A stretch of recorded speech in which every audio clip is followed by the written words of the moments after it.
আমার সব থেকে বড় কাস্টমারের জন্য আজকে আমি এই কেকটা করতে চলেছি। তোমরা এবার ভাবছো সবচেয়ে বড় কাস্টমার মানে, হ্যাঁ, আমার বোনের জন্য আমি এই কেকটা করতে চলেছি। কারণ ও আমার প্রায় দিনই মাথা খায় আর বলে সবসময়, তুই সবাইকে কেক বানিয়ে দিস, তুই আমাকে কেন কেক বানিয়ে দিস না, তুই সবসময় কেক বানাস, তোর আমার কেক বানানোর বেলায় কেন ল্যাদ আসে।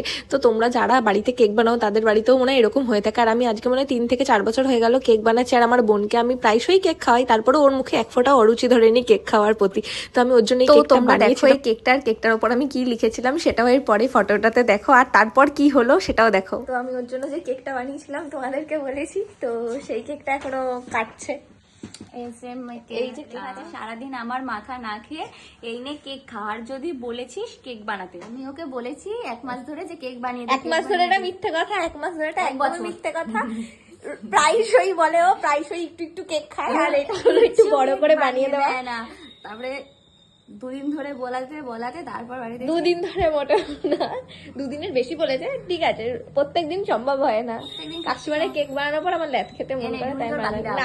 আমি খাবো না, তুই খা, আমার কেক খেতে খুব একটা ভালো লাগে না, তোরাই খা।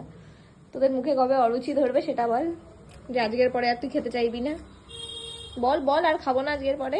আগের বার প্রত্যেক মাসে মাসে খাবো এরকম বড় কেক। দেখেছেন আমি কত বড় কেক বানিয়ে দিয়েছি ওকে, তারপরে ও এরকম বলে। বুকে দিদি।